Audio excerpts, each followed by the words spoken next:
Good evening, everyone, and welcome to Perth East Council this first day of October. I'd like to call our meeting to order. If everyone could please bow their head for a moment of reflection.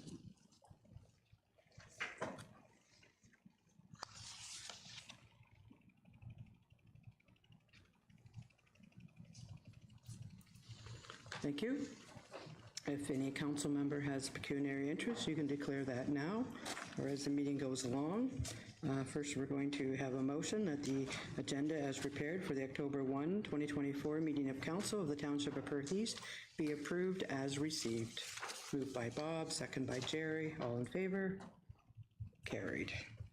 Okay, I did pecuniary interest, so we're going to move to consent agenda. We have 3 items under the consent agenda. Is there any items anyone has questions they would like pulled?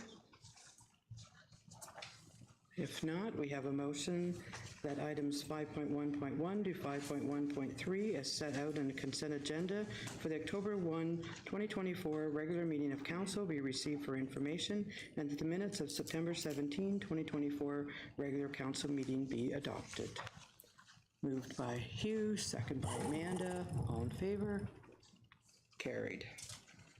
Okay, we have no public presentations. We have no other presentations. We have no delegations. We do have a public meeting. So I declare this public meeting to be open. This public meeting is being held to consider a proposed zoning bylaw amendment affecting property currently owned by Patterson Planning Consultants, Inc., Scott Patterson, 2825085, Ontario, Inc., John Day. Lot 20, Part Lot 73, Regular Plan 547/363, 12 and 20 Cobalt Street, Milverton. This meeting is an opportunity for the township to advise the public of the purpose and intent of the amendment and receive their input prior to considering adoption of an implementing bylaw. If a bylaw is adopted to implement the zoning amendment, a notice of passing will be forwarded by prepaid first-class mail to various agencies of interest and others who have requested notice. An appeal to the Ontario Land Tribunal objecting to the adoption of the bylaw may be filed with the clerk no later than the date stated on the notice. Any person attending this meeting who wishes to receive written notice of a bylaw passed to implement the amendment is asked to give their name and mailing address to the clerk following this meeting. No written notice, except as previously noted, will be given unless requested in writing following the meeting. All persons attending this meeting will be given an opportunity to be heard to make a presentation. I will now call on our planner, Jeff Bannon, to present the planning report and recommendations. So Jeff, welcome. Thank you. And the floor is yours.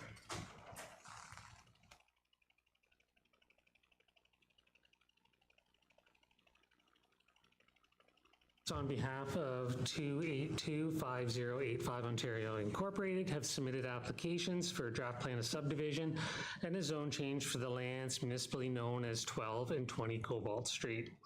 Property is located on the north side of Pew Street between Tower Heights Drive and Coulter Street.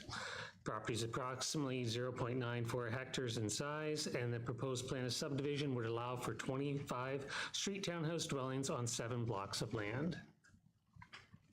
The provincial policy statement includes policies that state that healthy, livable, and safe communities are sustained by promoting efficient development and land use patterns which sustain the financial well-being of the province and municipalities over the long term. The PPS also states that settlement areas shall be the focus for growth and development, and land use patterns in these areas shall be based on densities and a mix of land uses, which efficiently use the land and resources, and efficiently use the infrastructure and the public service facilities which are planned or available, and avoid the need for the unjustified or economical expansion. The proposed subdivision development is considered to be an efficient use of the land, resources, and infrastructure, and it would provide for a range of housing types within the Milverton community. The development is located within 2 blocks of a public school and is within walking distance of a public park and downtown Milverton. There's currently capacity within the existing infrastructure to service the plan of subdivision, and the development proposes a housing option that meets the needs of the current and future residents in the area. The development also would allow for a residential development that is connected to municipal services and provides for an infill development on a vacant parcel of land, which is in keeping with the official plan policies. The County of Perth official plan recognizes that new development on municipally serviced lots will involve higher densities than what existed in the past, where lots needed to be provided on private services. The residential density being proposed is 26.7 units per hectare, which is well within the target range for townhouse developments. The development provides for the extension of Cobalt Street, which will connect Gerber's Drive to Pugh Street. It will increase the variety of residential dwelling types within Milverton and allows for the orderly development within those residential infill lands. The applicant has submitted an archaeological assessment study which found that no artifacts or other archaeological resources were identified and that no further archaeological assessment of the property is required. We've received comments back from Blue Water Recycling, which have noted that the municipal waste collection would not be available until Pugh Street has been connected. And Enbridge Gas, which is requesting that prior to the registration of the plan, the owner provides the necessary easement for the provisions of local gas service for the development. Also, the Grand River Conservation Authority and Hydro One have responded and stated that they have no comments or concerns at this time. Public notice has been provided to the neighboring property owners on August 22nd in accordance with the requirements of the Planning Act. And at the time of writing of this report, 29 responses have been received from the public. So I'll try to go through some of those concerns that were raised and addressed in our report. One of the concerns was with building heights. Residents have expressed a concern with the potential height of the proposed townhouse dwelling and how that height is being determined and calculated. And they want to make sure that the development is compatible with the surrounding area. So the Perth East zoning bylaw defines building height as being measured from the finished grade of the building to the mean height between the eaves and the ridge, or for a mansard or flat roof to the roof deck line or the highest point of the roof, respectively.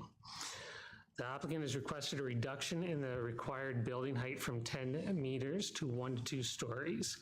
A building height of 10 meters could result in a construction of dwelling that have up to 3 stories in height. As the subject lands have a difference in grade, the applicant has requested that the building height is controlled to 2 stories in order to increase compatibility with the development in the surrounding area. Planning staff are, however, of the opinion that the proposed zone is compatible with the surrounding R1 and R2 zones, and that a reduction in building height is unnecessary to ensure compatibility with the proposed development with existing dwellings. The allowable 10-meter building height in each of the residential zones is consistent across all of those zones. The applicant has also submitted a traffic letter of opinion that is concluded that no off-street transportation improvements are needed to support the proposed development.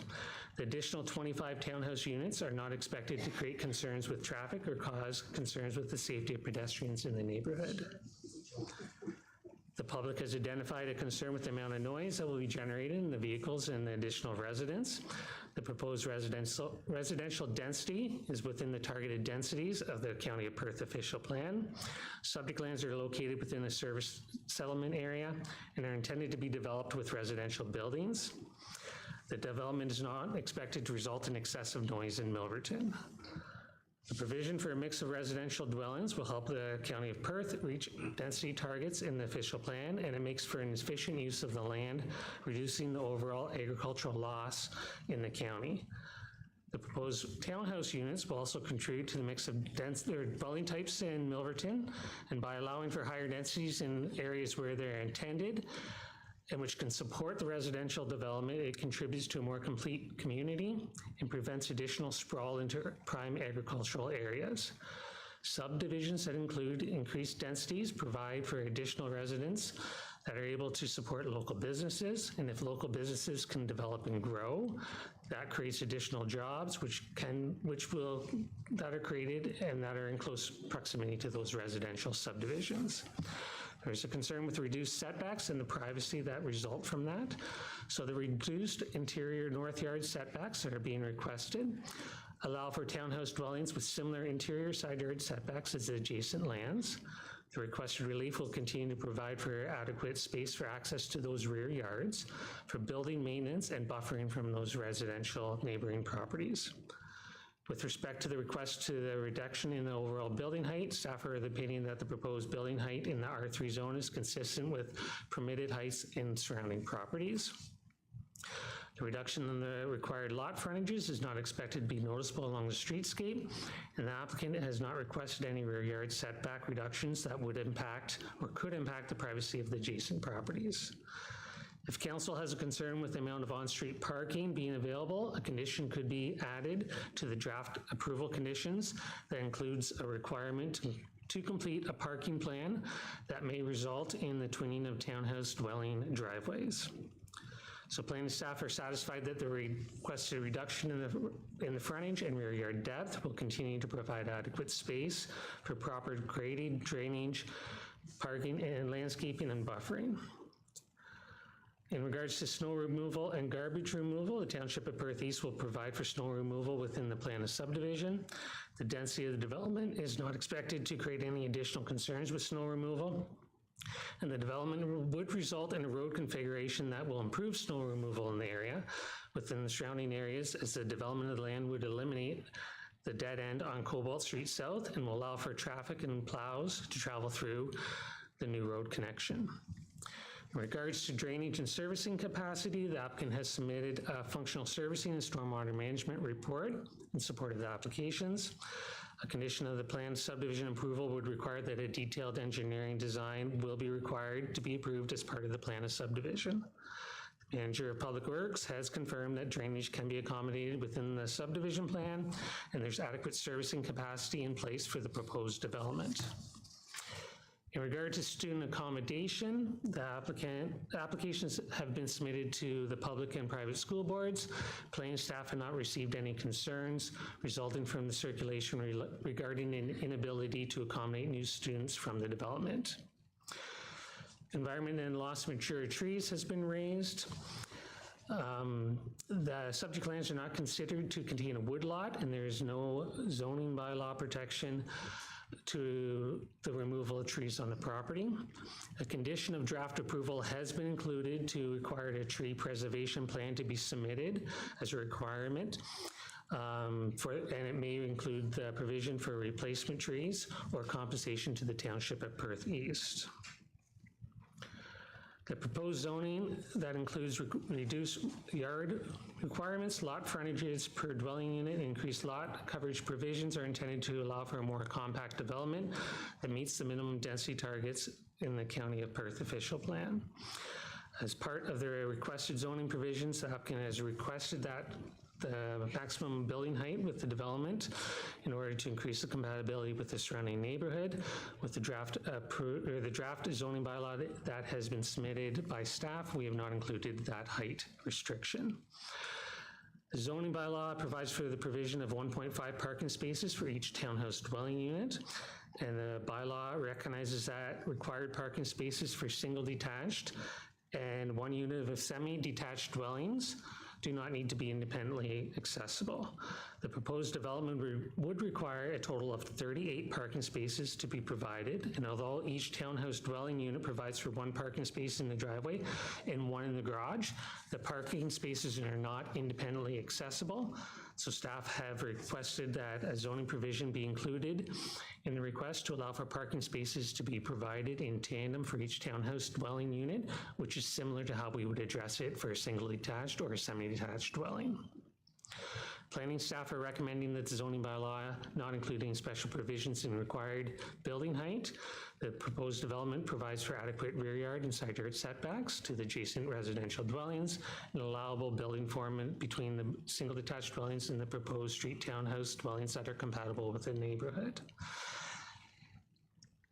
To give the public a little bit more insight into the public process that as a result of these applications, if the zoning bylaw is approved in principle, or if it's deferred or refused, that decision still comes back to the Perth East Council for a decision at a later point in time. These applications will be going forward to Perth County Council on October 17th for a decision on the plan of subdivision. They are the approval authority for the plan of subdivision. They will make a decision on that plan of subdivision, and then the zone change will come back to Perth East Council to make a decision at that point in time. If the zone change is refused, then the applicant would have the ability to appeal that decision. If the zone change was approved, then it would be in effect once Perth East Council approves it after the appeal period has been completed. One condition was mentioned in our planning report that discussed the existing structures. It was not included as a condition in the report. So I would suggest that prior to the final approval, the owner developer shall remove all existing structures from the subject lands to the satisfaction of the Township of Perth East would be added to the conditions of plan of subdivision approval, and that should be included in the report moving forward to County Council. Planning staff are of the opinion that development proposal for 25 townhouse units represents an efficient use of the underutilized lands and existing municipal infrastructure, and further will add to a mix of housing types in Milverton and Perth East. So planning staff are supportive of the proposal as it is considered to be good planning, and they're of the opinion that it should be given a favorable consideration. And I'm available to answer any questions. Okay, thanks, Jeff. So I'm going to change it a little bit tonight. We're going to have the applicant or the applicant's agent make a presentation next, and then we'll move to questions. So Scott, if you would like to come to the table, please. And which one advances?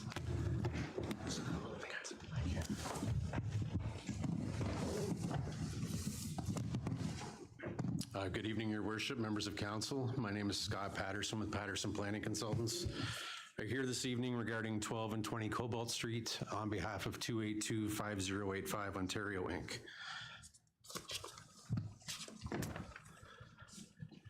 As Mr. Bannett had noted, we're here to discuss the 2.2 acre site at 12 and 20 Cobalt. It currently contains a single detached dwelling and accessory buildings as well as existing vegetation. As you're all aware, the proposal involves the extension of Cobalt Street through the property. That is a fixed requirement for that 66-foot road allowance to be extended through. There's also no allowance on the other side of Pew Street for Cobalt Street to go further south, even though currently the lands in that area are not designated or available for development or identified in any official plan, but that does represent good planning. The subject lands are designated service urban area in the county official plan. They're designated residential in the Milverton Ward official plan, and we conform to the policies and regulations of both documents, and as such, an official plan amendment is not required. The lands are currently zoned R1, and a zoning bylaw amendment has been submitted to facilitate the proposed development. So as noted, the proposal involves the extension of Cobalt Street, a draft plan approval to create 7 blocks, which would then be developed with street fronting townhouses. The townhouses have been put into smaller groupings with 2 blocks of 5 units and 5 blocks of 3 units. And to accomplish this, a site-specific R3 zoning is proposed for each block to permit the development of the townhouse units. We have requested to reduce side yard setbacks, reduce lot widths, increase the lot coverage, and limit the building height. Currently, the bylaw would require 7-meter wide units for townhouses, which is 23 feet, and we have requested 6.37 meters, which is 21 feet for the townhouses. This is a copy of the draft plan as submitted. As noted, there were 7 individual blocks. 5 of the blocks do contain 3 units, and the 2 blocks immediately beside Pew Street would have 5 units as proposed. And this gives a better idea of the actual outline or the layout of the townhouses that we're considering.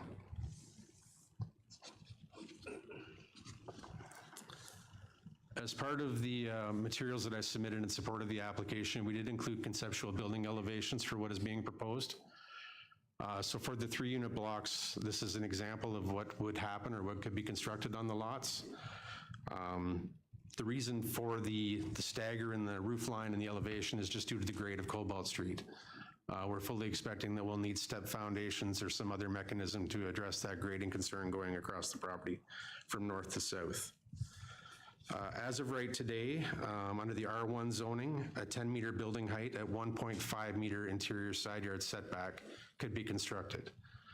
So what we had proposed, and if I can go back, is at the north end, abutting the existing houses, on the west side of Cobalt, we had proposed a 2-meter interior side yard setback, and on the east side, we had proposed a 3-meter interior side yard setback. Again, as noted, a single detached dwelling under the current zoning could be constructed within 1.5 meters of the property line. So our goal with that was to try and create some residential separation or just a gap between the existing uses and what we're proposing. And as Mr. Bannon had noted, we did seek out a height limit. So we were proposing a 1-story building height, specifically for those 2 blocks that were abutting the existing residential homes on Cobalt. For the remainder of the site, we had proposed a height limit of 2 stories. Again, the zoning bylaw for the R1, and if the R3 was implemented, would allow a 10-meter maximum height. As Mr. Bannon had noted, that could effectively allow for a 3-story building. As part of the request and as part of the justification that I put forward, we did request a 2-story height limit on the remainder of the blocks. The reason before that, again, was to try and achieve compatibility with the existing residential uses and to try and give some comfort to the neighbors that we weren't proposing 3-story buildings or anything out of ordinary that the zoning would allow as of right today.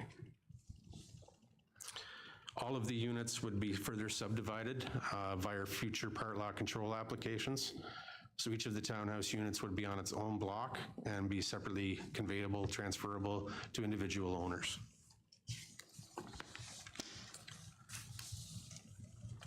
The project before council results in a density of 26.7 units per hectare. It provides a variety of housing forms and types to create complete communities with various housing options. If the lands were to be developed with single detached dwellings, the proponents would seek to accommodate additional residential units on each lot. And as I'm sure council is aware, under current provincial mandates, we could seek up to 3 units on each 50-foot wide lot that would be proposed. It is my opinion that 1- and 2-story townhouses are compatible build form for these lands. The proposal reflects an efficient use of land and the municipal infrastructure that is available and will be constructed. The R3 zone is named a high-density zone, and we had to call that. We had to seek an R3 zoning specifically because street-fronting townhouses are only permitted in the R3 zone. It is my opinion that bungalow and 2-story townhouses as proposed are not high density. The county contemplates density up to 40 units per hectare, and this project is 26.7 units per hectare, which is at the lower end of the scale. The minimum in the county official plan is 25 units per hectare for townhouses. The existing R1 zoning would allow for 15-meter single detached, as I noted. It is my opinion that this is not an efficient use of land. And in other locations within the county, we are currently proposing as low as 9.1 meter wide lots, so 30-foot wide lots. I believe that's the direction that I've seen from county council in the various meetings that I've attended, as well as the ones I've watched, unfortunately. But that is the direction from county council, as Jeff noted, to save farmland, increase densities, use infrastructure, and do what we can to make sure that settlements are viable. The proposal is consistent with the Provincial Policy Statement 2020 and as well as the Provincial Planning Statement 2024, which will take effect on October 20th. It's my opinion the proposal conforms to the County of Perth official plan.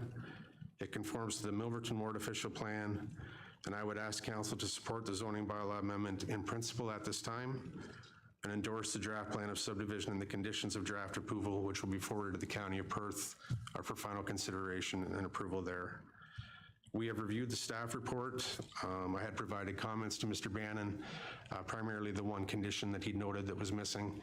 We have no other concerns with the staff report and recommendation, though, as written, and we're here in full support of that this evening.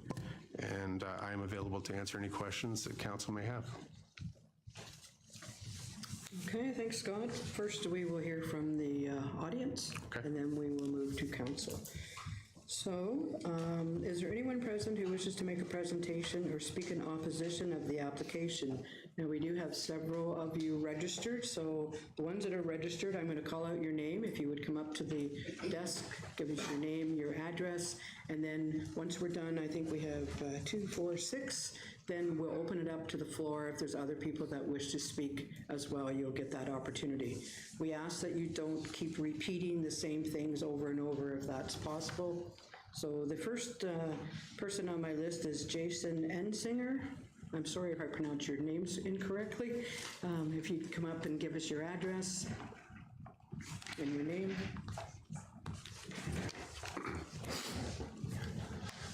My name's Jason Ensinger. I live at 78 Pew Street. Okay, just have a few concerns here. The first is more just kind of like a housekeeping thing. I did send I read the agenda and I did send a second email, but it was not included in it. So I'm gonna address my concerns now, but I don't know if other emails didn't get included. So. Okay, go ahead. The first one is parking. So most people in this town commute to KW, Stratford, Listowel every day for work, which means most families have 2 or more cars. And although the units have 2 parking spots, one in the garage, one on the outside the garage in the driveway, the garage typically won't be used for parking. It'll be used for storage of a lawnmower, snow blower, bikes. You could have a shed in the rear yard, but with the size of the backyards, if you put a shed back there, by the time you put it off the required setback and also the slope, the 3-to-1 slope that's proposed, it'll be basically taking up your backyard. Basically, you have to choose between a usable backyard or using your garage for storage. And that's especially worse on the west side of Cobalt, where the backyards are even smaller. The other thing I found out while I was doing this is looking at the parking bylaws of Perth East. There is, I did do a sketch. I don't know if I can get that pulled up. Or everyone, I guess, has my sketch. You sent in? Yeah. Okay. There is a parking bylaw 359 that says you're not supposed to park within 1.5 meters of the entrance to a driveway, or so as to prevent ingress or egress from such driveway. So the top is an example with the 7-meter frontage where a smaller size car that's 4.5 meters long can easily fit in there, but when you reduce the frontages to 3.67, all of a sudden you're outside that. And it would only get worse if you try to park an SUV, pickup truck, any larger vehicle. So basically, like, there's no legal parking. So I did a little, if I were to try to park my car, my small car on that street, if what is proposed, I could fit it about 3 spots all along in front of the townhomes legally. So every car's different, but that's just an example. Building heights. I was pleased to see the planning staff recommended keeping it at 10 meters and not changing it over, because I didn't understand why there was a need to change the wording. It's either that you're trying to build something above 10 meters and still classify it as a 2-story, or you're just doing it for public perception of the development. That's the way I took it. So I do have, am I allowed to ask questions of how things are, or is that You can ask later? questions, and then if the planners can answer them, we will have them answered. For the building height, it's from the grade to the mean of the roof. So is that average grade, I'm assuming? And then, like, how is it, like, the average, like a weighted average mean of the roof, or how does that get calculated, I guess? Jeff?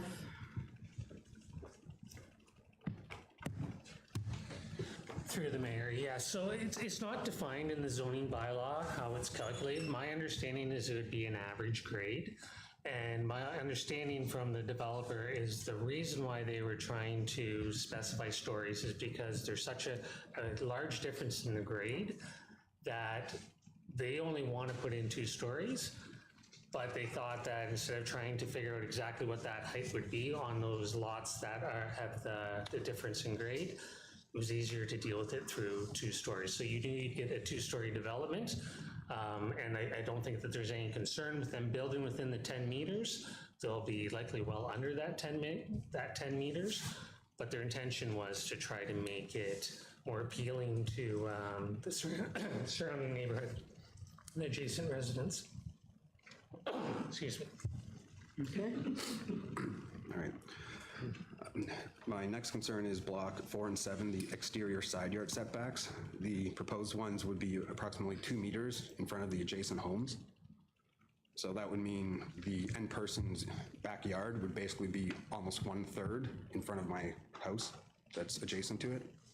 Doesn't really offer them a lot of privacy if I'm in my driveway and I'm 2 meters above them and staring into their backyard from my driveway. Like, it's kind of a concern.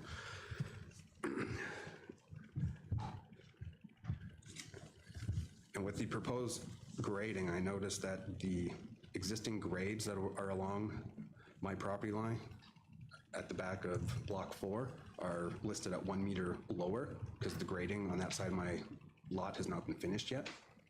So that will just like also increase the amount of slope that has to happen back there. And then I guess I have one other question. Planting strips, are they required?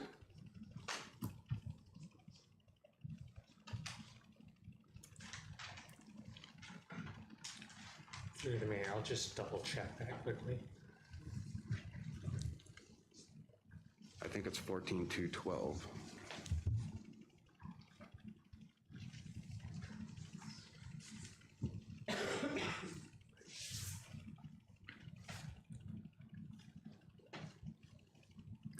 Through the mayor. So yes, a planting strip's required for any lot line that abuts an R1 and an R2 zone. So they would be required, anything that's butting up that goes up against that R1 along both sides of the property. Okay, so, and who maintains those, I guess, once it's built and like 5 years down the road, if somebody decides to take out a tree that's planted or something, like who maintains that? Through the mayor. So that planting strip would be on the property of the new subdivision. So those landowners would be expected to maintain that planting strip. If for whatever reason somebody decided to take down, if it's in the form of a fence, if they took down their fence, they're no longer in compliance with the zoning bylaw. And then if a complaint was received, Perthes staff would go out and investigate and ensure that that planting strip was replaced. Okay, and I guess for being townhomes, is there a right of way going to the rear yards? And like, is that inside that planting strip then? I'm just trying to understand what's going on along the property lines.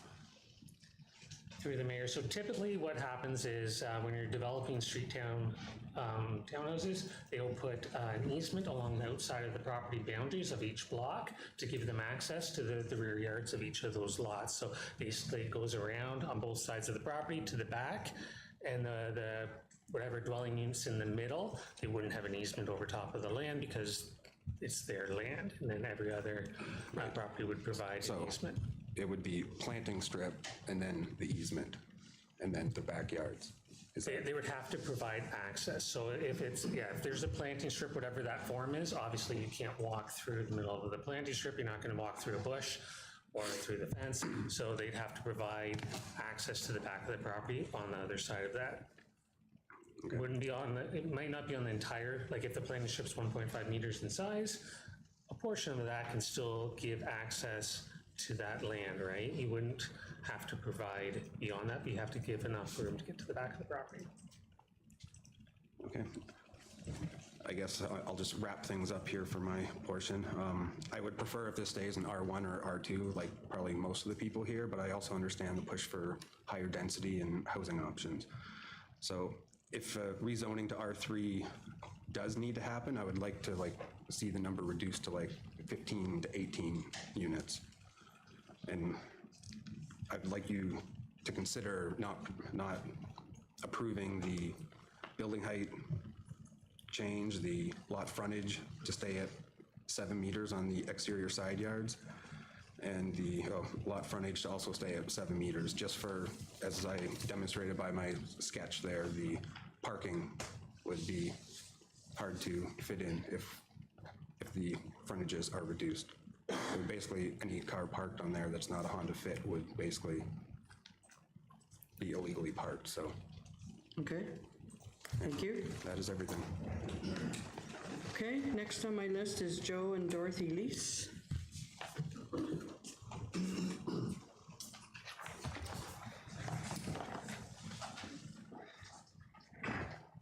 You give your name and your address, please? Good evening. Joel and Dorothy Ann Lease, 10 Cobalt Street South, Milverton. And probably the clearest way will be just simply to read the email that I had sent to the departments as to our feeling on the situation. We, Joel and Dorothy Ann Lease of 10 Cobalt Street South, Milverton, Ontario, purchased a building lot from John Gerber Construction approximately 4 years ago. We did look around at other places, and especially even the one down on the south side of town there, but there they have multiple dwelling units, higher density, and we did shy away from that area. And then we bought this lot, and this lot butts on to the northwest side of the proposed subdivision on Cobalt Street. And the zoning for this lot was for, of course, a single dwelling, along with all other properties in the surrounding area, single dwelling. In our pursuit to live in Milverton, we checked out many areas and chose a low-density area with minimal traffic, minimal noise, much quieter. And so then this proposed subdivision, of course, comes with a great disappointment to us with, the dreams that we had of a quieter area and less traffic and so on. And it is disappointing. And had we wanted to be in a high-density area, we would have moved there.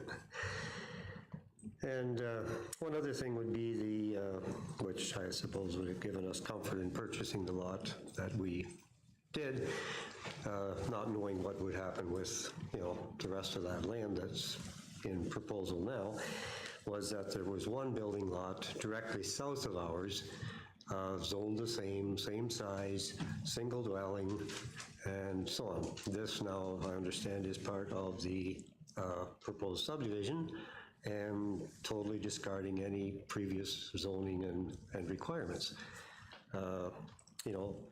We all of us that build in this area, we complied to all the codes and building rules and tried to do what we needed to.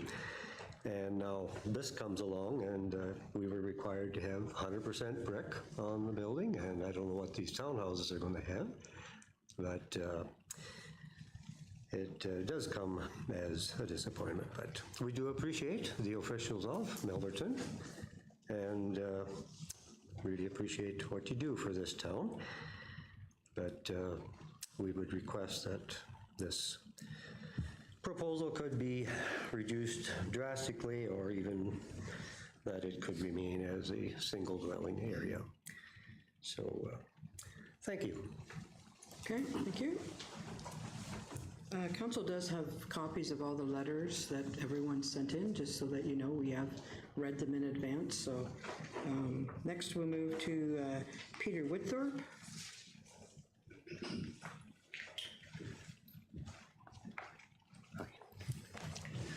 Good evening. I'm a relatively newcomer to Milverton. Excuse me, could you say your name and your address, please? Peter Woodthorpe, 61 Pew Street, Milverton. Thank you. As a relative newcomer to Milverton, having moved here 10 weeks ago, I am a little bit at a loss as to how the township or the city have started to do this procedure.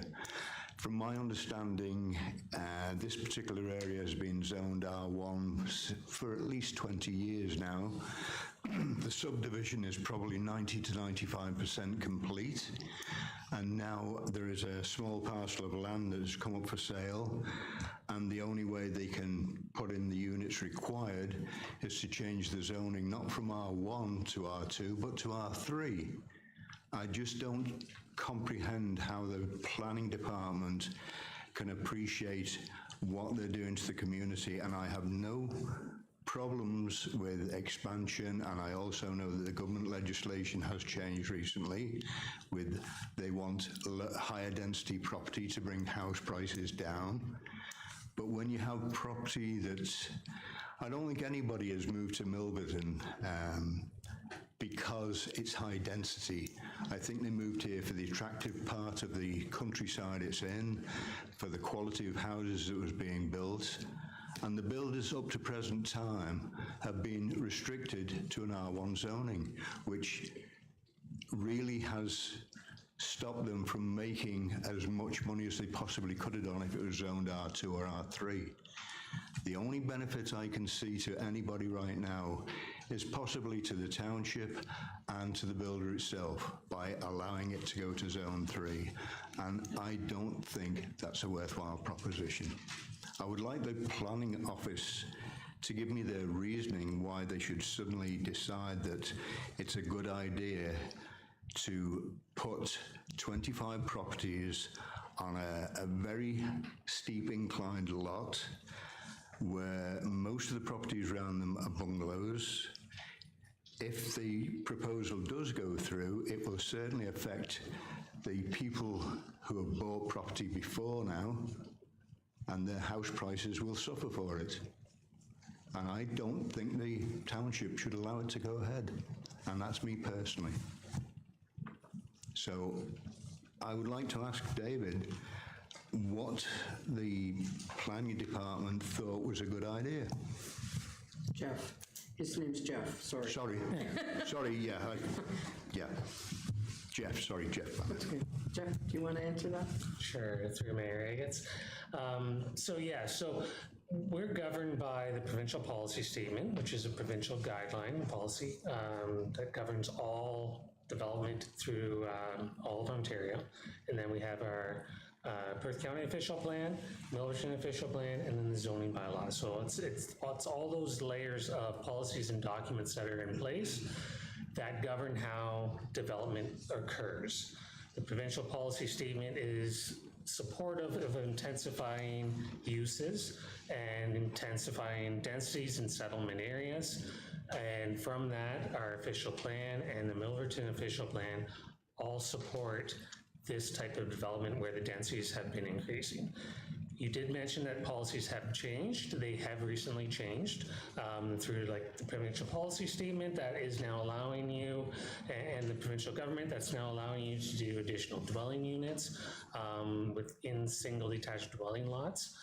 So as the applicant has spoken, you would be able to develop this with single detached dwellings and build 2 additional dwelling units on each of those properties. So as of right, you're able to provide 3 units on each parcel of land that is zoned for a single detached dwelling. So when someone comes in with an application moving from an R1 zone to an R3 zone, the Planning Act gives them permission to make those applications, and the Planning Act gives permission to make applications for a plan of subdivision. So those applications need to be considered by council. It's not staff at the county that says, yes, we're moving ahead with this. This is not a staff-driven zone change or a plan of subdivision. It's driven by the applicant. So the applicant makes those submissions, and then council, Perth East Council, makes a decision on the rezoning of the property, and the County of Perth makes the decision on the plan of subdivision. So we'll write a report either recommending approval or refusal of any given application, but the council are the ones that are making those determinations. We base our report based on each of those policies, provincial policy statement, our official plans, and the zoning bylaw. So we make a recommendation, and that's One other question I have for you then is the zoning bylaw changes, is it going to be for the whole subdivision, or is it just for that one parcel of land? Through the mayor. So the zone change is for the subject land, which is owned by the proponent. So it's for that entire subdivision. They're changing each of those blocks of land to allow for the proposed townhouses on each of those blocks. So it's for that whole plan of subdivision. Just the 2.2 acre Parcels lots? of land, yes. 2.2 acre lots. So the rest of the subdivision remains R1 zoned, is that correct? Through the mayor, yes. So all of the land outside of this subject area is not being proposed to be changed. The county of Perth would have to make that change through addressing it through an update to the zoning bylaw, and there is no intention at this point in time to make any changes to the land outside of the plan of subdivision. So again, my answer to that is the builders who have built property in this area for the past 20 years have been restricted to zone R1, and now because a builder comes along with an increased proposal, the only way it can take place is to be made into a zone R3. And I'm sorry, but when the rest of the area has been restricted to zone 1, I don't think it's fair for the rest of the population that's paid for houses in this area. But that's only my opinion, and I've said enough, okay? We all agree. Excuse me. No. There'll be no clapping. I'm sorry. We're not going to clap. We're not going to do this. Just further to it, Mr. Woodthorpe, three of us sit on county council, Hugh, Jerry, and I. And at county council, we have decided that we need more dense population. If we're going to give up farmland, which we are, then we can't have acre, half acre, and all these lots. We have to. Down there. Go use it. Excuse me, I have the floor, and you don't speak out. If you want to speak, you stand up and you put your hand up. I will not tolerate that in my council chambers. Thank you. Okay, we're going to move on. Can I just... Yes, you can speak again because you were the speaker. And I do apologize for not saying something else. I appreciate what you just said, and I appreciate the zoning laws have changed, but my main concern is if you're going to do high-density houses, put it into a new subdivision that you're just going to open up. This is not a new subdivision. This is a parcel of land in a big subdivision. So that is all I have to say. Thank you. Thank you. Our next is Peter Laffer. Sorry if I pronounced your last name incorrectly. Close enough. Yeah, my name's Peter Laffer. I live at 62 Pew Street. We moved here about 10 months ago, and we moved here to get away from high density. I walk by there every day, and I have a hard time seeing 25 or 26 units in that little parcel of land. And that also brings me to my next point, is about traffic, mainly the parking. Most people have 2 cars. There's 25 units there. There's going to be 50 new cars in the neighborhood. I don't think there's enough room for that many cars in that spot. In my opinion, it's just going to create traffic chaos down there from early morning and the afternoon when people come home. Everything else has already been, my concerns have been addressed by Jason, and I don't want to take up too much of your time. I've made my point, and thank you. Okay, thank you. Next, we have Trevor and Elaine Hitze.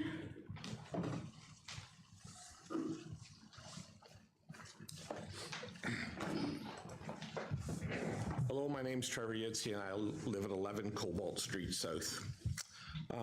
I've already written an email to the council voicing my concerns about the subdivision. After seeing more documentation, I just have a few more questions. One, will the townhomes be owned by the occupant, or will they be rented out by investors? 2, will the townhome owners be able to put apartments in the basements? And if so, how is this going to affect parking in their driveways and the street parking? And was this taken into consideration if they can do apartments there? Because you're adding probably 2 more vehicles per place. Do you want your questions answered as you... Sure. So sorry, I can wait until the end, or, yeah. Sorry. Jeff, do you want to answer those 2 questions and then we'll move on? Through the mayor, I'll answer the second question, and I think I know the answer to the first question, but I'll let maybe the applicant speak to the very first one. So the second question was if they could provide another apartment, another dwelling unit in the basement. They would have to provide additional parking in order to add additional dwelling units. So the way that the zoning bylaw would read is that they're allowed to put tandem parking, and the way that the lots are being configured, they have a single car driveway, so that allows them 2 parking spaces. They wouldn't be able to provide another dwelling unit because they don't have enough parking to provide that. Excellent. And my understanding, and the applicant can speak to it, but my understanding is that it's going to be private ownership, and then those owners might decide to rent out properties. If somebody bought up a property, they could rent it out to somebody, but it's not something that's controllable. But by all means, if Mr. Patterson wanted to speak to that further, he might be able to answer it better than I can. Okay. Good, thank you. I think Jason alluded to the right-of-way, so I have a question for Jeff again. I just want clarification on the fact that the right-of-way can have a planting strip in it. Is that correct? Yes or no? Through the mayor, so if you're providing the right-of-way and there's a planting strip within it, we're gonna wanna make sure that there's enough land there to provide access to the back of those properties. I don't think that there's a set dimension that that's within our guidelines, saying what it needs to be in size, but we're gonna make sure that it's suitable enough so that if you needed to get a lawnmower back there or maintenance equipment to your property, there's gonna be enough room outside of that fence or the hedge or whatever's being constructed that you can walk out there without trespassing on your neighboring property. Will we be provided with that drawing or thing so we can see that at some point as adjacent landowners? Through the mayor, as those documents come into the township, I think they become part of that public record and you'd be able to come in and view them.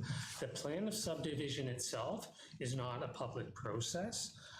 So by all means, you're speaking to subdivision design tonight, which does relate closely to the zoning bylaw amendment, which is before council. The zoning bylaw is the public process, but I'm sure we're willing to share those documents as they come in if you wanted to come in and view them. Okay. Earlier you said that the right-of-way goes around the complete townhouse, so it'll be at the north and south ends to gain access to the right-of-way to the back of the properties. Is that correct? Through the mayor. So we do not have detailed design of how that right-of-way is going to be constructed yet. That's not something that's required at this stage of the development. So what I'm used to seeing is that often they'll provide a right-of-way along both sides so that the units at the back, they don't need to provide a right-of-way and they can enjoy full access to the rear of their property. That seems to be the way that most developers will develop the land.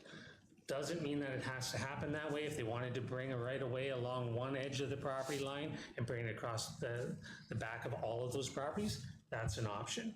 So it's not defined at this point in time, and I think we'd be open to either suggestion, and it might work out to be better in one situation one way and another situation another way based on the grades that are out there. And I don't think that the applicants got to the detailed design to determine exactly how that right-of-way is going to function.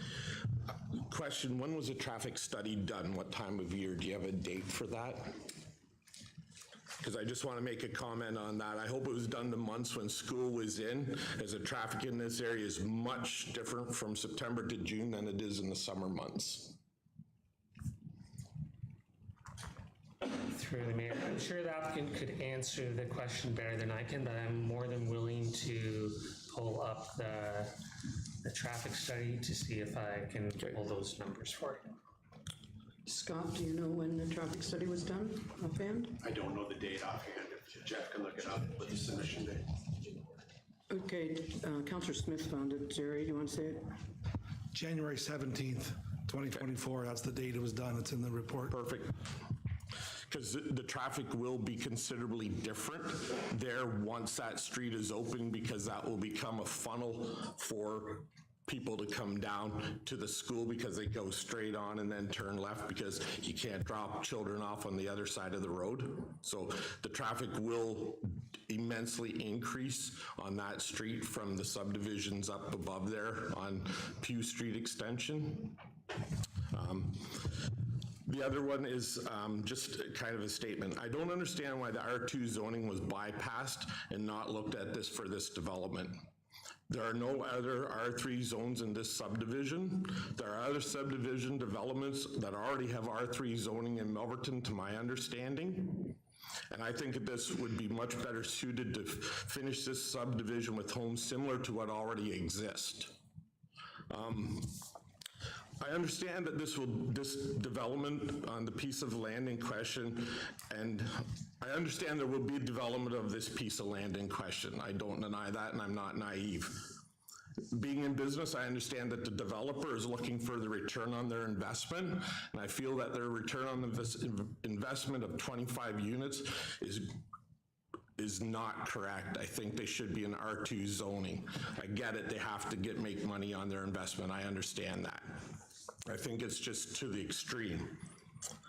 I feel that developing land in Perth East must be done responsibly and within reason. And I find this proposal an existing subdivision neither. I think it has to be looked at wisely with what's already existing there. As the gentleman said, you're plopping 25 townhomes into an area that has been built up over the last 25 years. I understand it's vacant, yes, and I understand the government wants that to happen, but like I said, I just don't think it's the right place for it. I don't want to be one of those people that say, not in my backyard. But I think it has to be looked at wisely by you folks sitting in front of me today. Okay, thank you. Thank you. Okay, next on my list is John and Joy Sheridan. We have nothing to say. Okay, thank you. Is there anyone else who wishes to speak in opposition? I'll have to say one word. Okay. So most of the stuff is, Jamie Scott, 9 Cobalt Street South. Excuse me, name and address? Jamie Scott, 9 Cobalt Street South. Is the physical appearance, there is one 2-story house in this whole subdivision John built. The physical appearance, is the restricted covenants going to be the same as the subdivision prior? Through the mayor, the restrictive covenants is something that's been written into your agreements of purchase and sale when you're buying into the plan of subdivision. The township of Perth East would not enforce any restrictive covenants, and we wouldn't have control over the design of those dwellings. The Planning Act doesn't allow us or doesn't allow staff or a municipality to control the materials that are being used in the building elevations of structures that are completed anymore. So they could be siding, they could be rentals, they could be everything. So I have one question. There is a townhome, like a row house, and in the agreement, they're not rentals, which was provided by the Township of Perth East, but they are rentals. So how do you guys police this? Where are you talking that they are? Like, I just know of a place. They're not supposed to be rented out based on the bylaws that you provide, but there is rentals. So how do you police that? Is this gonna be the same for this subdivision that you're putting in these 25 row houses? I'm not aware that we've done that. So again, going back to Jeff's previous point, restricted covenants are agreements that are entered into between purchase and sale of the properties, which would be an agreement between the future townhome owners. And if there's an agreement between those parties that they're not obliging to, we don't have the enforcement tools around an agreement between the purchaser and seller. Okay. So if there's an area where there's rentals happening that is contrary to zoning, then that's a complaint you need to lodge with the township, and then we enforce it. Yeah, that's what you guys police it. Yeah, if it's contrary to zoning. But purchasing a home and then renting it out is not typically restricted. Okay, I'll look into the agreement. Yeah, other than that, that's, I think everything else, traffic study, everything's been taken care of. Okay, thank you. Anyone else Who wishes to speak in opposition? Trevor, you have something else you want to add? Forgot to ask it before getting old memories going. So if the parking's an issue, as Jason said about the 1.5 meter parking, that's the bylaw here in the township, who's going to enforce that and when are you going to enforce that? Because I think your bylaw officer's only in from Monday to Friday, 9 to 5 or 8 to 4:30, is that correct? So, yeah, we don't try to advertise when our bylaw enforcement is happening, because it tends to impact when the people are working contrary to it. But yeah, typically we don't have a full-scale bylaw enforcement program. This is a small community and we respect that, and we don't run around looking for issues. We typically enforce based on complaints. And we try to be proactive once those complaints are received. Right. And yeah, the parking bylaw is the township's to enforce, so if there are parking issues, it's the township issue. Perfect, yes. thank you. Okay, anyone else? Gentleman in the back row?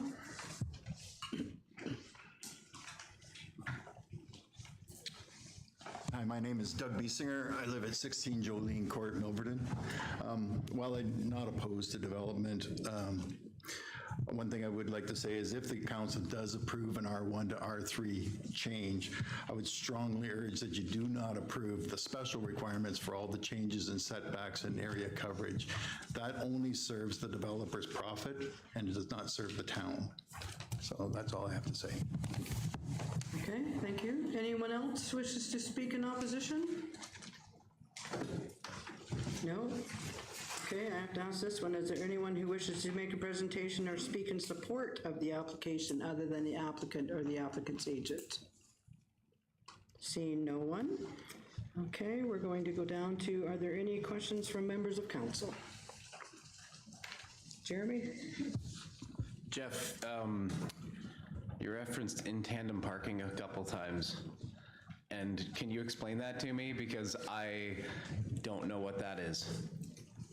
Through the mayor, sorry for using that terminology. It's a term that I'm used to. So in tandem parking is one vehicle in front of the other. So if you have a garage, you have a vehicle in the garage, the next vehicle would be considered to be in tandem. So they're one in front of the other. If you park side by side, both of those spaces would be independently accessible. Because they're developing street townhouses, they don't have the ability to create double car wide driveways, which means that their parking spaces are in tandem or one in front of the other, which means that in order to get to your vehicle, you got to move the other vehicle. But since it's one dwelling unit, similar to a single detached dwelling or one side of a semi-detached dwelling, it functions very much the same way as what those types of developments would. So we would still call each of those spots one spot? Through the mayor, that's my intention of making that addition to the written zoning request. We would allow those to be counted as two parking spaces, which allows them to meet the zoning bylaw requirements. So they're providing two parking spaces on their property as long as they use both of those spaces, one in the garage and one outside of the garage, and that allows them to meet the zoning bylaw requirements. A single detached dwelling, if you decided to have a single car garage, you would meet the same requirement by providing one parking spot in the garage and one parking spot outside of the garage. For larger lots, which we see often in the R1 zone, sometimes you could provide both of your parking spaces outside of your garage, or you might not have a garage. You could go too wide with your driveway because you have more land to do that. In this case, you don't have the land, so in order to meet the parking requirement, we're counting both of those parking spaces. The other option is if you were in support of the form of development, is you could reduce the required parking spaces, but not make a change to the required parking regulations, so that you would basically half the number of parking spaces required, so they only have to provide one, and it's going to be in the driveway. So there's different ways of dealing with it. What I suggested was you treat them the same as a single detached dwelling or a semi-detached dwelling, because the functionality is similar. And on the same topic of parking, Jason brought up the fact that street parking will virtually be illegal on this in this subdivision. Is that normal for a plan of subdivision? Like there's 2 spots that a average size car can fit on the street, and they're going to be parked there every day, I think. Is that normal for a subdivision, that there would be no street parking available, or do you even consider it? Through the mayor, so it's outside of the zoning bylaw provision, so it's not considered through a zoning bylaw amendment because it's on-street parking, not off-street parking. The intention of the zoning bylaw is that every development provides for the required parking for their land use. So if you have a single detached dwelling or a street townhouse dwelling, you provide for the parking that's required for your land use on your land. Now, having said that, there is a parking bylaw that has stipulations in it that require a 1.5 meter setback from a driveway. That's not something I've been used to seeing in most municipalities. I know it is in other municipalities. This is not unique to the Township of Perth East, but it's not necessarily something that's standard or a standard that you would see everywhere. If it is a concern of council that there's not enough parking being provided, what I suggested through my presentation, knowing that there is some concerns raised by the public, is that if you wanted to stipulate as a condition of the draft approval that there is a parking plan that is submitted to the Township of Perth East for staff approval, the Township of Perth East staff could review that parking plan and ensure that there's some number of parking spaces being provided that meet the bylaw, the parking bylaw of the Township of Perth East. There's ways of accomplishing that. You could require that the applicant twins their driveways. So if you have a street townhouse dwelling and you provide your parking on the inside of those units, that allows for, and then on the next parking, it'd be the exact opposite, right? And then that allows you to have some street parking, if that makes sense. It's hard to describe without showing it to you on a screen, but basically it creates an extra parking space on the street because you twin your driveway, so you put 2 of them together, and then there's a separation before you provide the next one.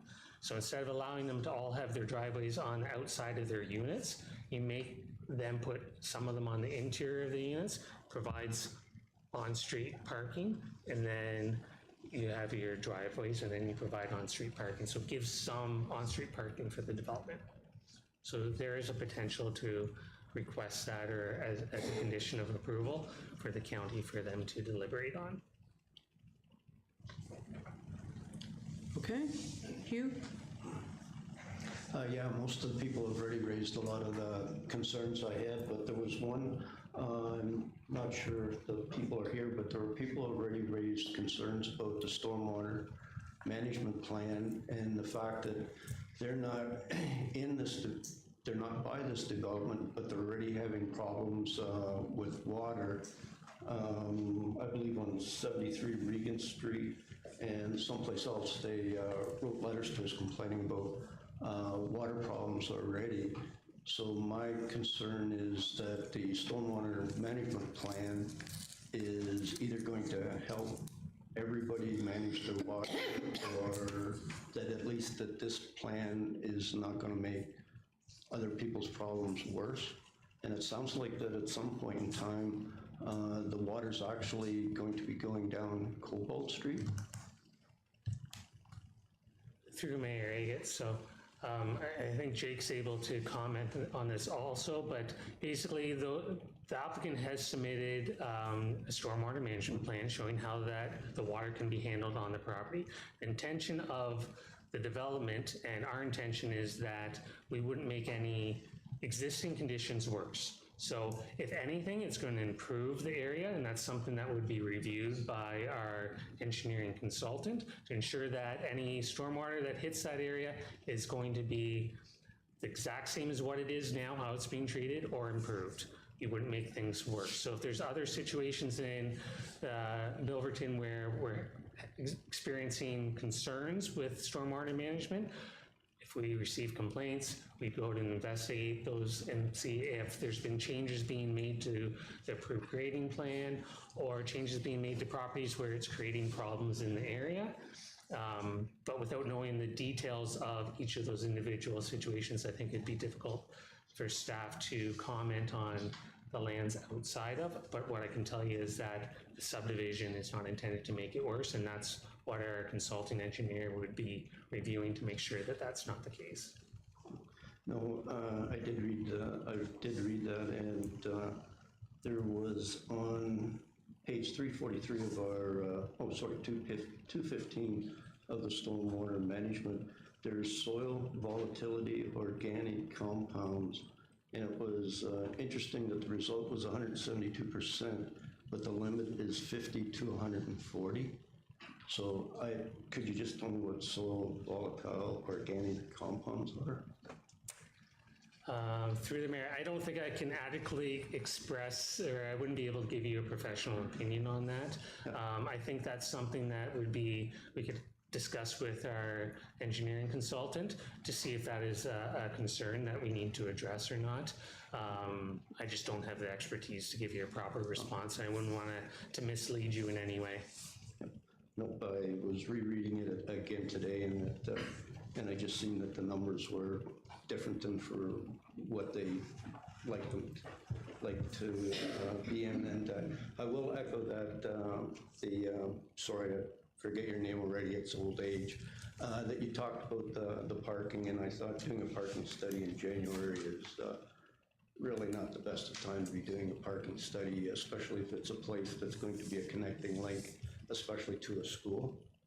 That, you know, the amount of pedestrians that would be there, and especially raising a concern too about the amount of cars that will be around and going at the same time of day kids are going to school and stuff like that. So, thank you.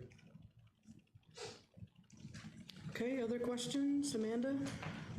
Just a couple comments, and then I just have a question about process, and it's a hypothetical. Sorry, Jake. But just the parking thing does make me a little bit nervous. I've seen, like, in bigger urban centers where they have like a townhouse complex, where they'll have some of the ways that they can address the parking is like they'll have like visitor parking section, and there's like, you know, that kind of thing, or like you can purchase, you know, there's also some city centers, again, this is not a city, but other centers where you can there's like a parking lot and you can purchase parking spots, which we don't have. And it's also, this is a rural area. So it just makes me a little bit nervous, but I do appreciate and the plan that's before us. And I do think it is important that we need to be looking at different density, which I know makes people uncomfortable, and it's not something that we're really accustomed to in rural areas. So my question is, it's a hypothetical, is if council hypothetically were to vote one way on this proposal, could the proponent come back with a different proposal? Like, for example, right now it's like R3. So say if, again, hypothetically, council voted to turn it down, could the proponent come back with another proposal for R2?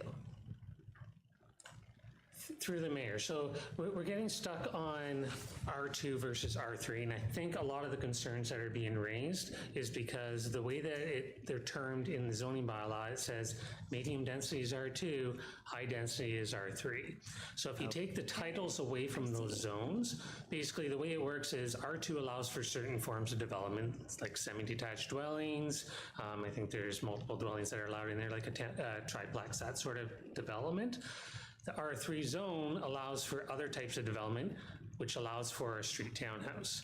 So if you create this zone and say we want it to be an R2 and not an R3, basically all that's going to be changing is the title of the zone, because you're going to have to rewrite the zone to allow for street townhouse type of development and to allow for the provisions that are being requested. So it's not so much the R2 versus the R3 zone that should be the concern about asking the applicant to bring it back with changes.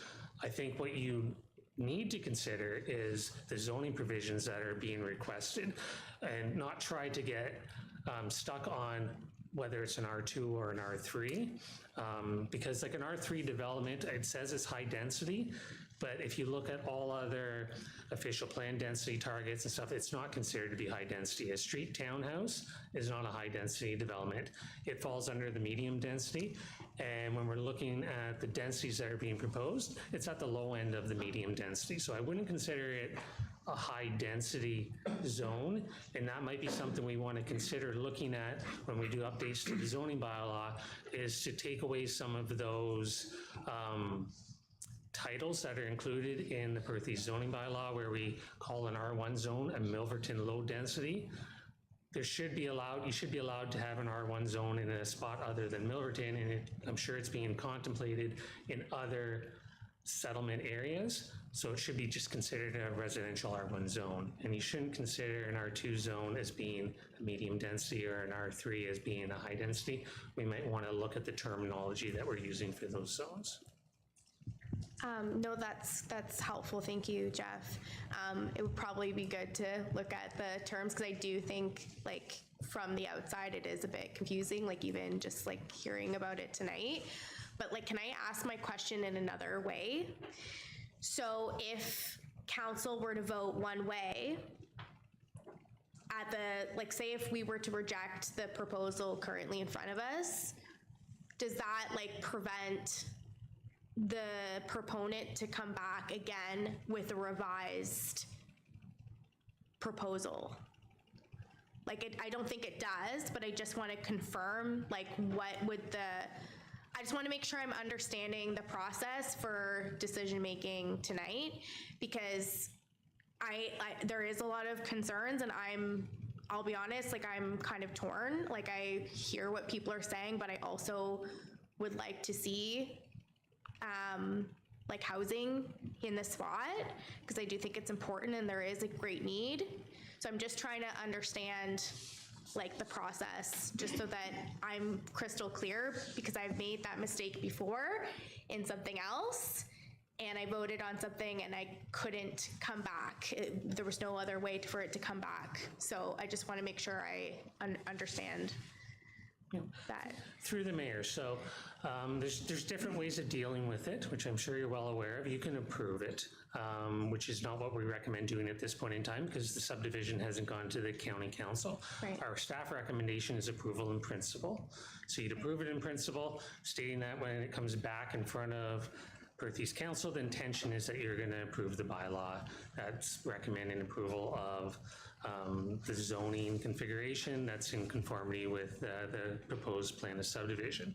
You could also decide to defer a decision tonight, ask the applicant to go back and come back with some sort of different zoning form that is satisfactory to Perth East Council. If you decided to refuse the application, then you're making a decision on the application, you've refused it. For all terminology, it's done, and you're not coming back and making a decision on it again later at a different date. You've made your decision. Right. Right, so you could defer it, approve it in principle. If you approve it, you're making a decision on the application. So the intention is not to revisit the application. Okay, thank you. Those are the two decisions that you make, but if you approved it in principle, you're going to have another opportunity to discuss the bylaw that's in front of you at a Perth East Council. If you defer it, you definitely have an opportunity to discuss the bylaw that's in front of you. You can ask the applicant to make further changes and direct staff to discuss those changes with the applicant before bringing a decision or bringing a report back to you. The applicant can bring forward whatever type of zoning configuration that they would like to see on the plan of subdivision. You can ask them to make changes, they can bring back it with changes, or bring it back the exact same as it is now, and you would make a decision on either of those two options, whatever comes back to you. I have one more question. It's not super pertinent to this specifically, but more in general. When we're asking like home builders to like plant trees, do we ensure that they're native trees and not invasive species, or like do we have any guidance over that? Like, I'm just like curious about that. Through the mayor, sorry, do you want to Yeah, if I may, in one of our recent subdivisions, we try and put together a list of accepted species, and myself, I try to choose native species where possible. That's the general makeup of that list, so yes, in short.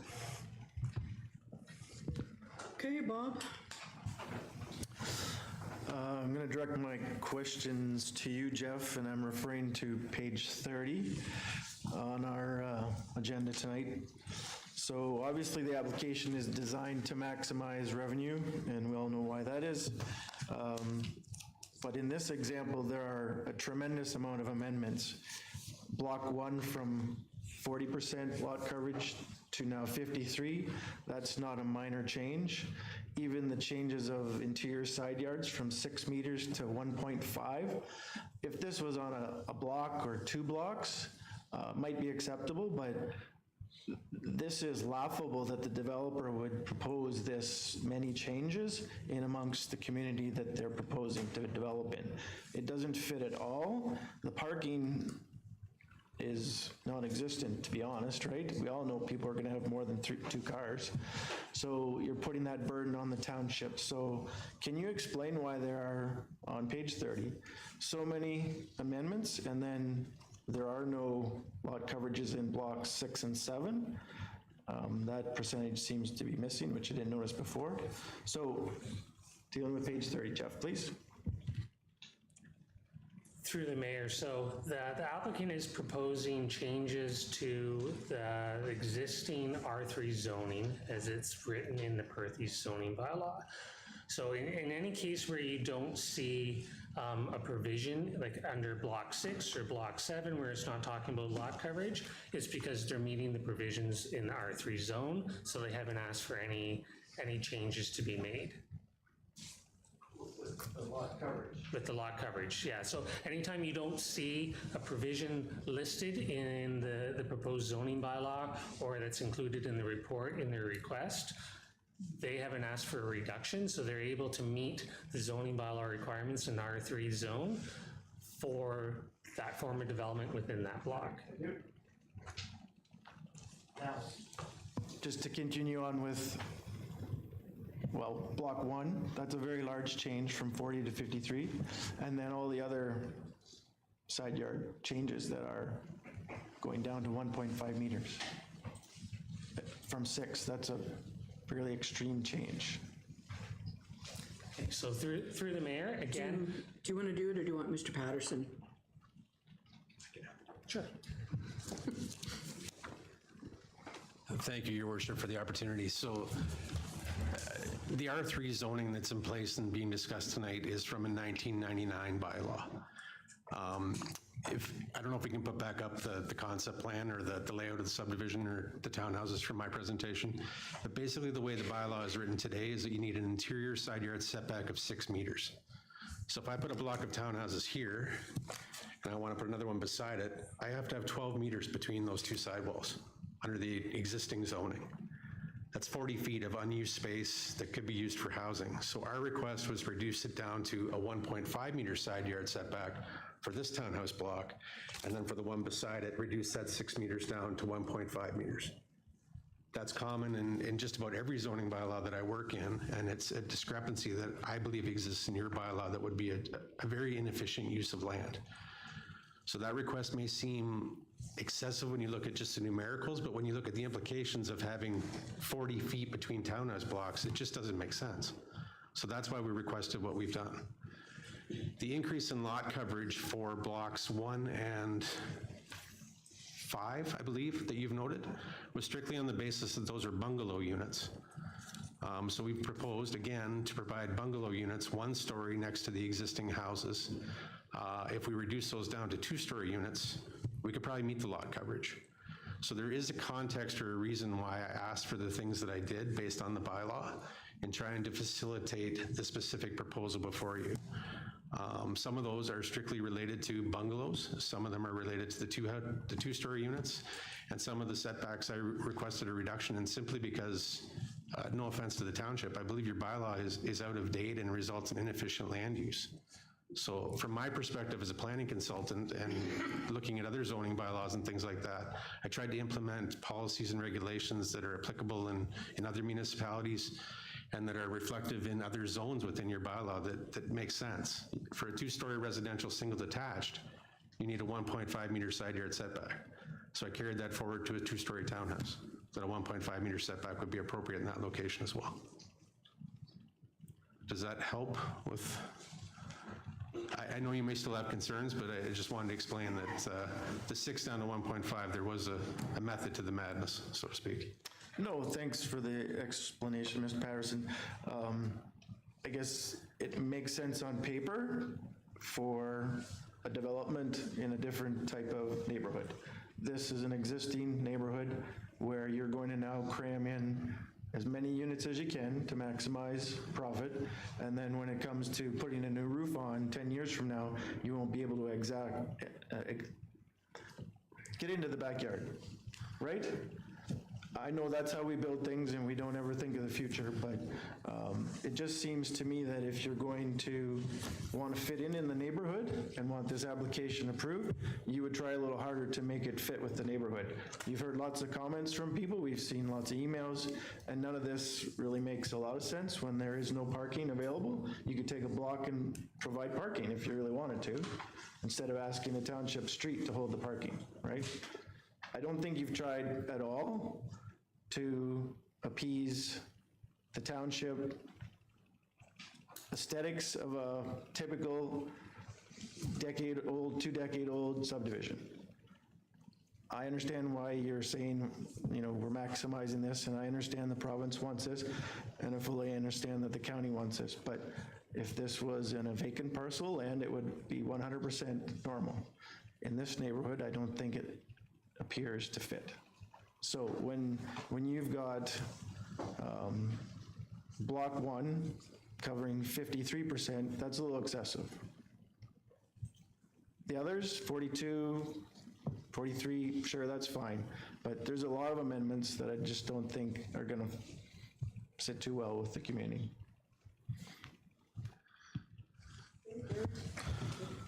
Sure, I'll go now. So obviously the staff report, Jeff, you guys do a great job. I support staff 100%. This entire plan, it represents good planning.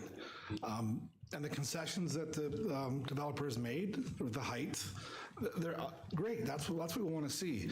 The conceptual drawings, I think that it would be an awesome little development. I've been around this table for 20 years, and we have seen changes. We've seen great changes, whether it's south, north, east, west of Milverton, as well as Perth East. However, we do need affordable housing. We still don't know what affordable housing is. That hasn't really been defined. They say they've defined it, but the parking concerns have been talked about. Obviously, the neighbors' concerns. You could probably put 8 or 10 homes in that spot, similar to what's there now with the other neighbors. If this was me, if I would have built Trevor's house or Jamie Scott's house or anyone on the other folks, I'd be right where you are right now. The traffic count, as was mentioned, and I'm quite certain it was January 17th. Did anyone check that for me? And the pictures, like, looks like there's 1.5 feet of snow. Who's driving that day anyway on January 17th? So again, maybe the traffic counts need to be done at a different time of year. Okay, I mentioned 7 or 8 or 10 homes, maybe 12 to 15 units similar to this, but back to what my original statement was, great development, great planning, but not for this area of Milverton. Anywhere else? Yes. Vacant lot? Yes. So those are my concerns. I've got one other note about parking's been looked after. The parking plan, I think the clerk's taken some notes, and that should be in one of the conditions as well, should this go through. But those, again, are my concerns. Great plan, but not for that area. Thank you. Okay, anyone else? Jeremy? Jeff, you talked about the R3 zoning and the R2 zoning, not getting caught up on that. When I was reviewing this and looking at what's allowed in an R3 and an R2, you're suggesting that if you went to an R2, you could still request a site-specific provision to say you want townhouses. Is that what you were getting at there? Because R2 would only allow semi-detached and a triplex at maximum. So you could get an R2 and still request in a site-specific provision to say you want townhouses on there. Is that why you're asking us not to get caught up on that? Yeah, through the mayor. So you could ask and suggest that the zone be an R2 zone and ask for permitted use of a street townhouse, similar to what they're asking for in the R3 zone. And then you'd have to write in all of those provisions to ensure that the street townhouse is set back adequately, and all of the requirements that you'd normally find in the R3 zone, you would shove that into the zoning that's being requested. You'd call it an R2 zone with special provisions, which is basically creating almost a new zone, because you're gonna have to add in all of those setbacks and all of those changes. In my mind, it's easier to keep the R3 zone because all of those provisions are already written into the zone, and all you're doing is making provisions for anything that doesn't fit what's being requested. So the end result, whether you call it an R2 with special provisions or an R3 with special provisions, it's going to be the same result, potentially, depending on what you approve. But there's less changes resulting from leaving it as an R3, and that's the zone that's contemplated already a street townhouse type of development. So you're basically taking out of one zone and putting it in another, just for optics. Right, unless we're hearing like what's going on around the table here that we don't think a townhouse development is suitable there, then you might go to an R2 and not allow that provision to be in place. Through the mayor, yeah, you wouldn't allow for a townhouse development, and you would suggest that the applicant come back with a design that you'd feel is acceptable in an R2 zone, which means that they're not doing street townhouses, they're gonna do single, semi-duplexes, or triplexes, basically. Yeah, and I mean, I'm not going to elaborate too much more on what Jerry and Bob said, because that's pretty much what I was prepared to point out as well, except there is R2 in this area. Somebody stated earlier there was no R2 in the area. There is R2 across the road. There's some semi-detached on the south side of Pew Street. So I think somebody said there was no R2 there currently, but there's R2 very close by. But I'm in agreement with what Bob and Jerry are saying. I think we do have this level of development in other subdivisions that have been approved in Milverton, just shouldn't be in this one. Okay, anyone else? I have one question.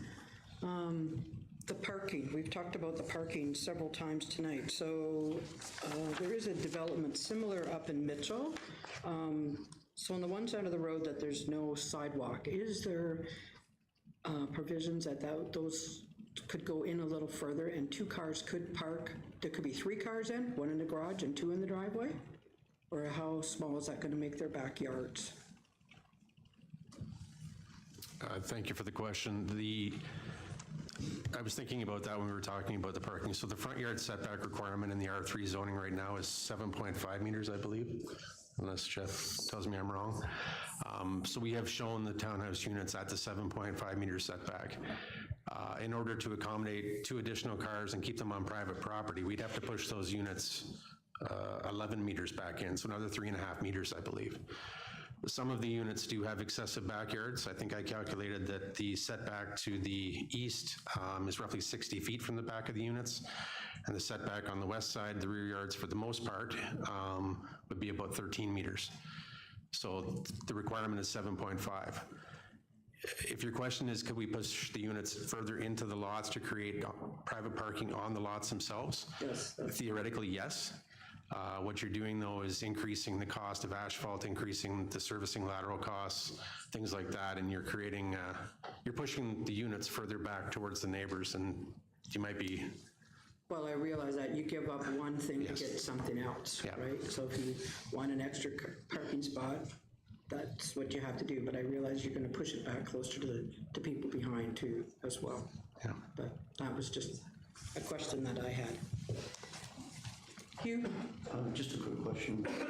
Did you mean that the parking, one of the sidewalks. I'm assuming there's sidewalks on both sides of the streets. You would get rid of one of the sidewalks? I think there's only a sidewalk on one side, is there not? Or is there both sides? One side. One side? Yeah, the current situation is a sidewalk on the east side of Cobalt today. Okay, thank you. Just one.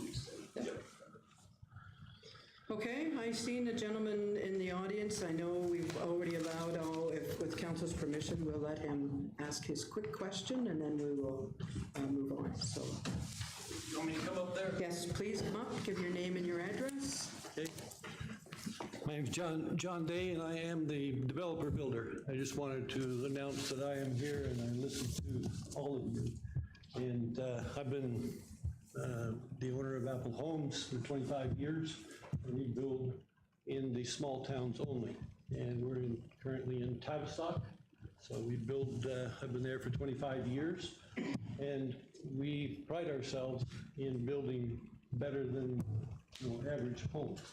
And I would welcome anyone to come to Tavistock and be more than happy to show you some of our homes and our condos and what they look like and the quality of our homes. Someone mentioned 10-year shingles. We put 40-year shingles on our homes. So it's just one, we have 2 pages of things that we do to our homes above code. So we do pride ourselves in building some really good quality homes for people.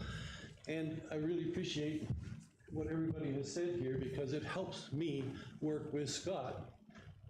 But we also have to follow the provincial policy statement and do what you people would like us to do as far as density. And I understand where you're coming from, I honestly do. But at the same time, we talked about affordable housing, and I spoke at the Woodstock Council meeting one day, and I said to them, I'll say the same thing here, which is we're all responsible for affordable housing. And the only way to get affordable housing, get the price of houses down, is smaller. You got to have smaller pieces of property, and you got to have smaller houses. And that's when I was working with Scott, trying to come up with smaller housing, cheaper housing, but still build a quality home for everyone. Because the last thing I want is to come into Milverton and build a piece of junk and then run away. That is not what we do as a home builder. And like I said, more than happy to any of you to come. Mr. Leach, you know, your son worked on our homes, and he can tell you, what kind of quality homes that we build in Tavistock and Plattsville and Drumbo, and that's all I build in is small communities. So yes, I've been through this many times, but when we're done a subdivision, it is nice, and they are quality homes, and we would do exactly the same thing here. I'm not in here just to grab some money and run out of Milverton. We're very proud of what we build, and that's why I say I'm just more than happy for anybody to come to my office in Tavistock. I'm there every day, even though at my age, I'm still there every day, because I'm very proud of what we build, and I want to make sure it continues that way. So, by all means, anybody, councillors, mayor, anybody that wants to come and see what we actually are going to do here, and I would do exactly the same thing here as I do in the other smaller towns. So it's up to, you and the planners here to make a decision. All I can do is say, hey, my ears are wide open.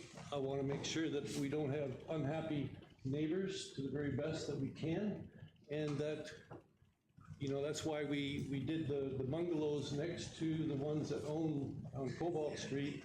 I think a really nice little bungalow with a nice design with stone